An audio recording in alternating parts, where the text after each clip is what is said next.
match at BKFC 67 after his big win. Sir, break down that fight. Amazing performance.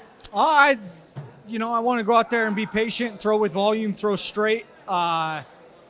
Derek kind of caught me early. He's tougher than I anticipated. Had to weather a storm a little bit, get through some punches and find my punches. And once I started hurting him, I could tell that it was racking up, and I just needed to pour on the pressure and get the finish. Speaking of racking it up, I think if the stats are right, Perez took 44 headshots in round 2. Did you expect him to be that tough? I did not expect him to be that tough. I thought he would go down sooner, but he just kept waving me on after eating those shots. What was your strategy going into the fight? High volume, use my cardio, weaponize my cardio, use my power, use my technique, use my movement, use my timing. I feel like I could have done a little bit better job using my movement. I felt a little flat-footed. It was my first time going down to 35. So, in the future, we'll be moving more. We'll be a little less flat-footed, a little faster. So you're going to stay up, go up, or go down there? I'm going to stay down at 35. I want that belt. I want whatever's going to get me to Bloss, whether that be Richardson, whether that be Reber, whether that be Ibriola. I want that belt. Ah, I like all those names for fighters. They're all good fighters. I agree with you. Fighters, yes. As far as adjustments during the fight, did you have to make any? Yes, I did. I had to compose myself in there. I had to start finding the shots instead of just blindly swinging. I was trying to time up a big shot in the first round, and it kind of led to some reckless exchanges. My corner calmed me down in between rounds, told me I'm better than this guy, and I need to just go fight with like that. You make such an important point here because so much of the fight is mental. So explain to the fans what it means to have a good corner person in your corner during the fight. Well, these bare knuckle fights are chaotic. You'll feel the energy in the crowd, and it's very important to have those guys that can ground you, that can recompose you and remind you, like all the training hours. It kind of just puts you back in a training setting when these guys are talking to you in the corner. How did you change up your training specifically for this fight, this opponent?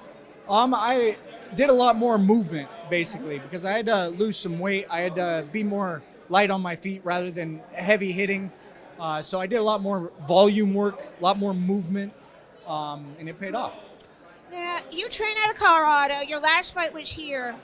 How important is it to you as a fighter to have been able to adjust to the altitude? Did that give you an advantage, do you think, tonight? Oh, I do think it gave me an advantage. I'll fight in Denver anytime I can because I know that the opponents are going to be struggling to breathe up here, and I'll be just fine. Speaking about fighting at home, does that make you more nervous or does that make you more excited? I'd say it makes me more excited. I like I said, I like to weaponize my cardio. I like to throw tons of punches as the numbers show, and rely on my body's ability to not get tired. So it makes me excited. It fits right into the game plan. Now, your only loss was to former featherweight title challenger Louie Lopez. Do you want a rematch? I do want a rematch. I had 7 seconds bare knuckle experience going into that fight. First guy I fought went down right away, so I had to learn on the fly a lot with Louie. I had to learn how to block. I had to learn how to move. I had to learn what it meant to be in a bare knuckle war. I want another fight like that, and I want to be on the winning side this time. All right. You have a lot of experience in the Muay Thai. How has that helped you transition over to bare knuckle, do you think? Just the combat sports composure, being in front of someone when they're trying to hurt you, learning how to deal with that, learning how to evade and hurt them back. It's just take away the kicks and the movement's still there.